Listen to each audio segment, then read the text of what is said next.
Hello everyone, my name is Rick Jenkins and I'm coming to you today on behalf of SC Biz News. We are the media company that serves high-level business executives in the state of South Carolina. Welcome to SC Biz TV. Today we'll be exploring a topic that has been a blight on our state for many years, and that's litter. In 2014, the American State Litter Scorecard ranked South Carolina dead last for public space cleanliness, and in the past couple years that organization has continued to list South Carolina as one of the 10 that are the most visibly littered.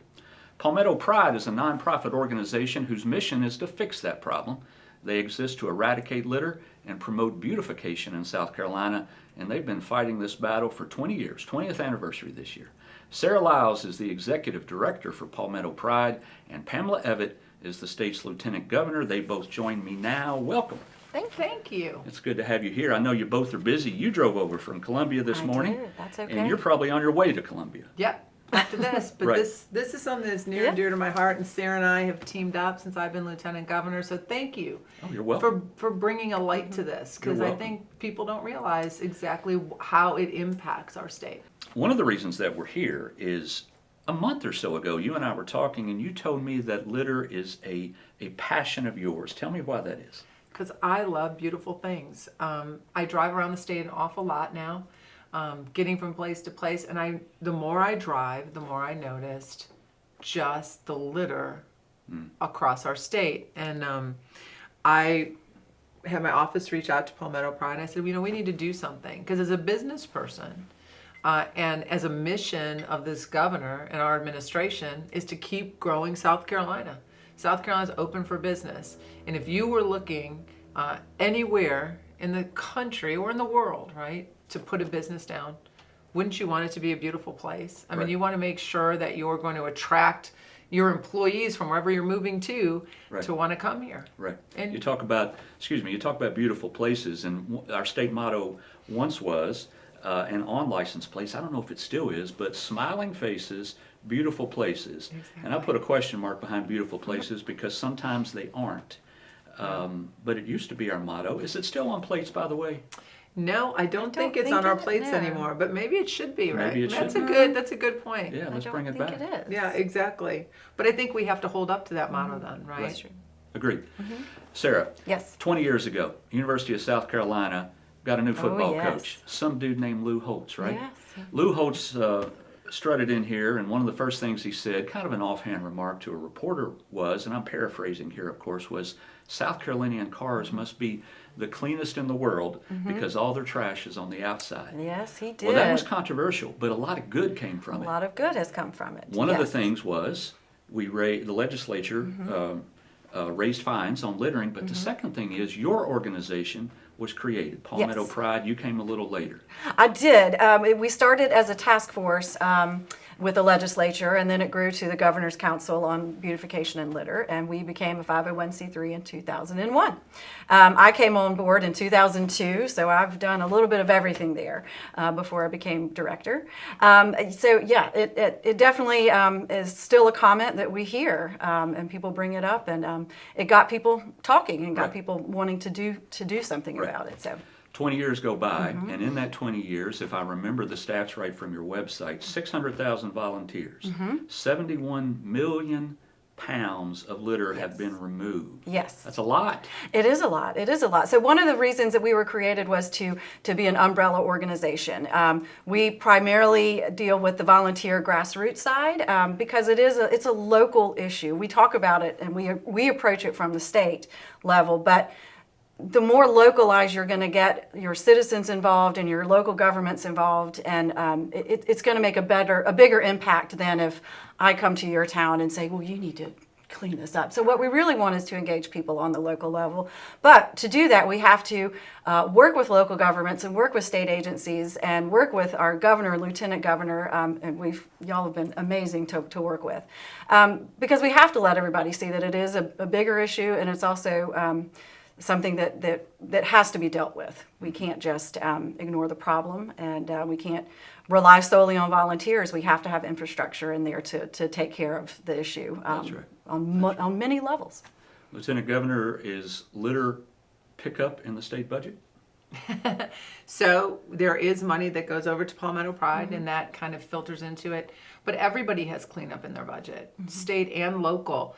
You know, this affects us in many ways. It affects us with business. When business does. comes to South Carolina, they are looking around. BMW has said that when they came and looked at South Carolina, one of the things they looked for was the pride people took in where they lived.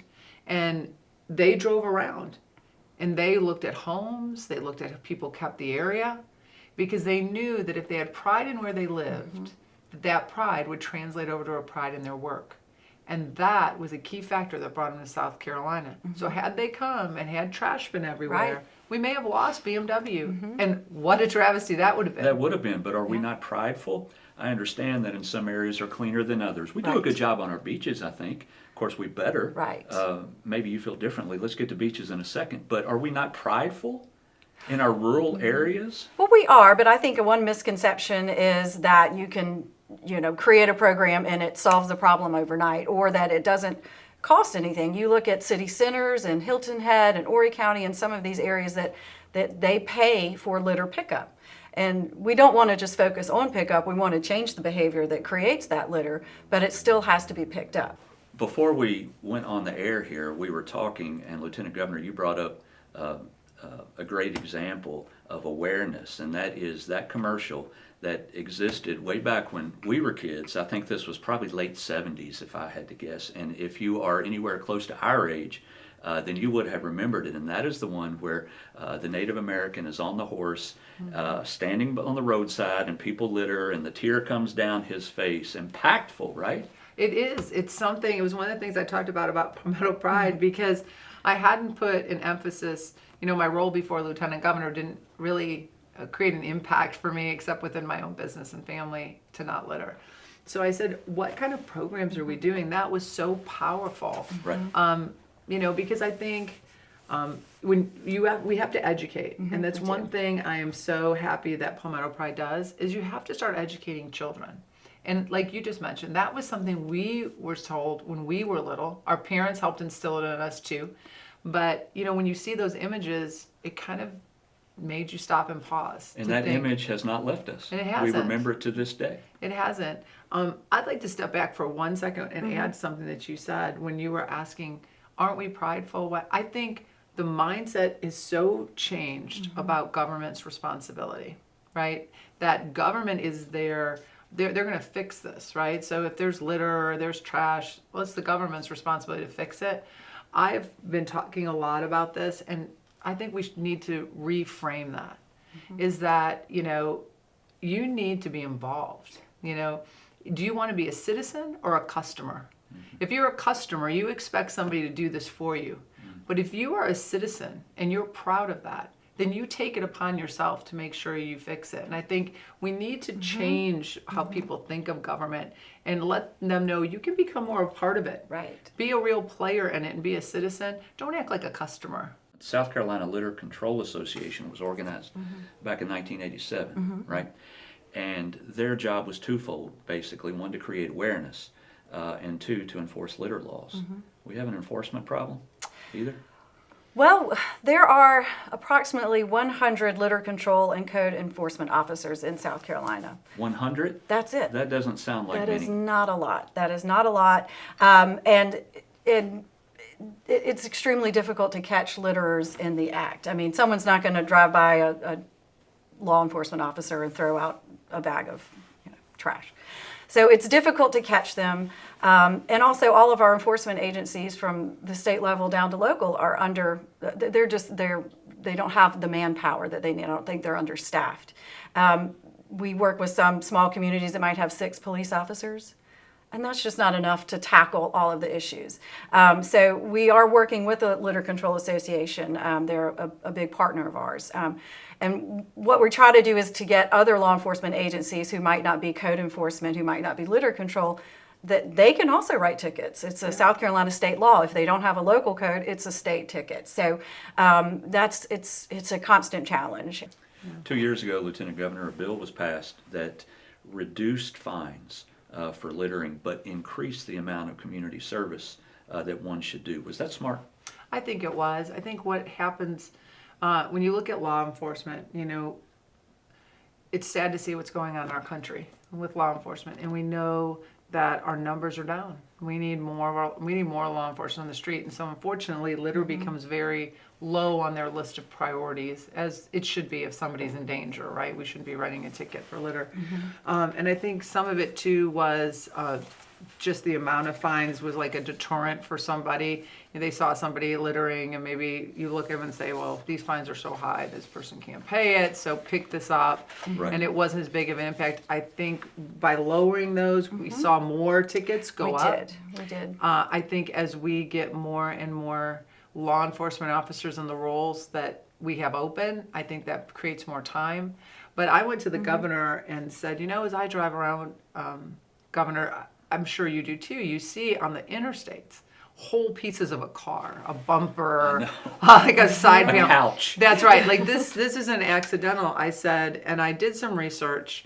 I said, I want to reach out to Highway Patrol and find out, how do we get this big pieces of stuff off the road? And he said, no, I think you should. And I reached out to the colonel at Highway Patrol and said, all of these towing companies, these wrecker companies, are under contract with the state. And I have a feeling some of this debris is being left behind because cleanup isn't happening well enough at these wrecks. And so I was, our Highway Patrol, they were an amazing group of people. He wrote a letter to all of the wrecker companies that do business with the state and basically said, if you do not pick up all pieces and it gets reported and we come back, you can lose your standing with the state. And so I think that is, everybody in all different levels see how important this is and are doing their part to really kind of hold people to task. Would it be appropriate for the state to levy fines on counties for lack of litter control? I'm not a big proponent on, I think if you educate people well and tell them why and how it's already costing them so much money, right? I don't think we need to go to that extent. No. And I think people, sometimes they just don't know. I think education, and that's why I thanked you in the beginning, I think education is really the key to this success. You have a litter hotline. We do. Does it get used? It does. Does it? It does. Give us an idea how much. We average about 4,000 calls a year. We send out about 3,000 letters, maybe 3,500 letters. And we also have it through our, you can report on our app and our website as well. We can't process out of state tags, so that's where we have some that don't work, but it does. Right. This is for either of you. We have grants available. We do. For individuals, for schools, communities. How does that work? Well, we have about $500,000 a year that we give out in grants, and that is to, we have Keep America Beautiful affiliate support grants, and they are our local Keep America Beautiful affiliates, and they help engage the volunteers and do the programs that we do at a state level, but they are our local hubs. And we also have grants for city and county governments and state agencies to create litter prevention programs, and we do that either through giving, buying equipment that they might need to be used in litter enforcement cases, getting equipment to give out for it up to highway. So just a number of different programs that we give out. An individual can create a local Keep America Beautiful affiliate. How does that work? Well, an individual can spearhead it, Okay. but you really are creating essentially a business. It's being part of the Keep America Beautiful network, and you have to have a mission and a budget and an executive director. So it's Right. it's something that one person can spearhead, but you've got to have support locally. Right. Lieutenant Governor, South Carolina is one of the best places to live. We all know that. More and more people want to live here. Charleston is one of the most popular cities in the country, actually in the world. Sometimes when you look at magazine rankings, Greenville continues to climb those charts. Lots of places in between. So tourism is huge for us. So is this really a problem? It is, Yeah. because if tourism is one of our major revenue drivers here Yeah. in South Carolina, but But people still come. We're terrible with it, but they keep coming. So it just strikes me that some people may think, what's the big issue? I don't see it. I don't see it on my beaches. well, I think you don't stay on beaches because, like you said, locals have done so well at knowing that, you know, they need to keep this litter under control or people won't come back to popular destinations. Well, let me share a story with you. The governor and I worked with his floodwater commission and go just a little bit outside the beaches to Dillon and Marion County and to see the amount of litter. You know, this ties directly in to floodwater, and people say, floodwater? Well, when we went down there, I saw it firsthand. The riverways down there were stagnant, just green, not moving. This was a volunteer effort. Christy Hall volunteered, people from the DOT. We had elected local leaders, state leaders. Palmetto Pride was there, Boy Scouts was there. Everybody pitched in. The State Guard, the SC State Guard was there working big equipment. They were pulling sofas, television sets, bicycles out of those canals. Well, as they were pulling that out, the water just began to flow. And so, you know, there's always collateral damage, right? If our beaches and our coastal areas are flooding, well, then they lose tourism dollars. Right. If we have so much litter that they're blocking up waterways, that there is a trickle down effect that affects everything. And so, really proud of what Tom Mulliken, who headed the Floodwater Commission, he spearheaded that. I think Christy Hall quoted that day that if they would have paid a contractor to come in and clean that up, would have cost them over $1 million. What it cost them with that volunteer effort was $3,500 in equipment, basically. And we got areas cleaned up, we had trees planted, but it really hit me seeing that much stuff in water. And it wasn't so much really because people were throwing it in there, but it was flooding. Unfortunately, in a lot of the poorer areas, and we have talked about having a day where Palmetto Pride will put dumpsters in areas that are in need. The more at-risk areas where they don't have a lot of industry, that we could put dumpsters and get volunteers to help people get things that maybe that they put outside. They don't know how to get it to a dump, to a dump or a landfill. How do we help that so when we do have floods, it doesn't get into the waterways and flood our beaches? And water mitigation, trash plays a huge part of. Lieutenant Governor, I got one more question for you. Sure. And I'm going to speak in generalities here, and I'm going to paint with a broad brush, admittedly. Okay. Environmental issues, rightly or wrongly, tend to be considered a liberal value, right? That certainly does not mean that conservatives are not concerned about environmental issues. But if I'm speaking in generalities, I do think that environmental issues fall into a liberal category. Has there been any politics involved in the reason why we have not been able to eradicate this problem over the last 2 decades? I don't think that is the case. I think, you look at years past, South Carolina has been working towards this since, the textile industry left our state. We had really some big fish to fry. And I think we did that. We are on the map worldwide, people wanting to come to South Carolina.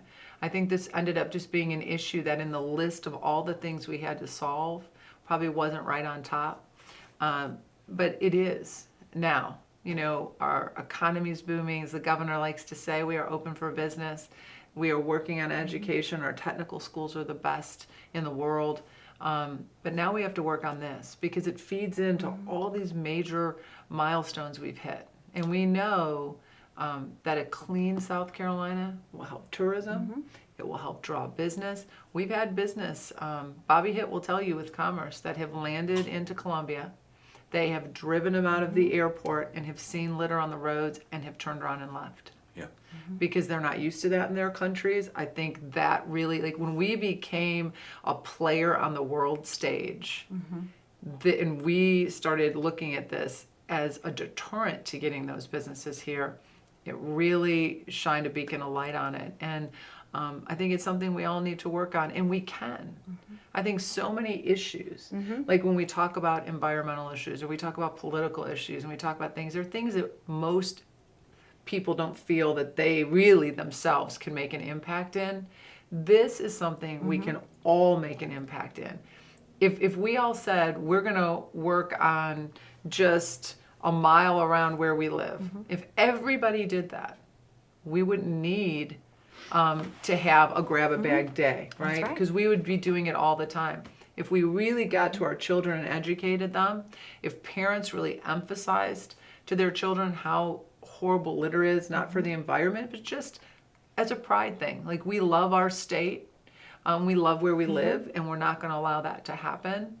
I think this would go away on its own, and I think that's why it's, again, so important that we have programs like this, and for what you're doing, letting people know just the impact that it really has. So, Are we going to see a line item in the state budget for litter? well, money is in with every department that goes in to clean up. Right. So a straight line item, no, we'd have to pull out all the other pieces. I think education is the way to go. I think we are also focused on being fiscally conservative, right? Everybody wants lower taxes. Businesses want to pay lower taxes. That's why they come to South Carolina. In order to do that, we need to stop focusing on what government can do and start focusing on what we can do individually, because that's how that ends up getting accomplished. Sarah, any last takeaways? Well, I just wanted to add to that. Part of the behavior change is individual, but it's also how people think about their communities. We've had neighborhood associations, neighborhoods call and say, well, there's just so much litter out in front of my entrance. Well, that's most likely people who live there, and they're driving home, and they've been, eating dinner or drinking beer or whatever they're doing. They don't want to get caught, so they toss it out before they enter to their neighborhoods. And that's just an example. But there's something, that neighborhood association can make litter prevention be part of their conversations. They can have it in their newsletters, on their social media feeds. So there's just things that people can do to just have the conversation and let them know that they do have responsibility for it. And it's not up to, their county council to send somebody to clean it up. Yes, it has to be picked up, but on a daily basis, we Gotcha. all have a say in our communities, and it doesn't take that much effort to go and pick up if you see some litter in your neighborhood or on your street. Right. You're somebody.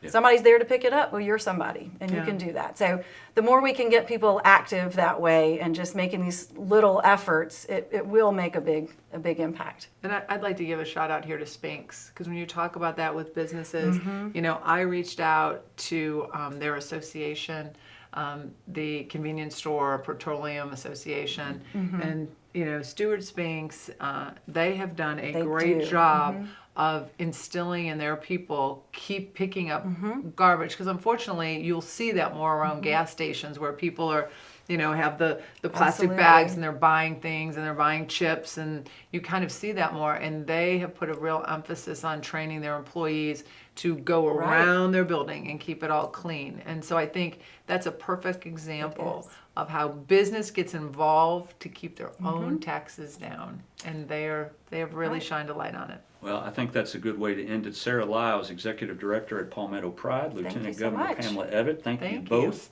for being here. And thank you for joining us here on SC Biz TV. Stick around a little bit and see if there are any other videos you'd like to see. Like us, subscribe to the channel, and we'll see you next time.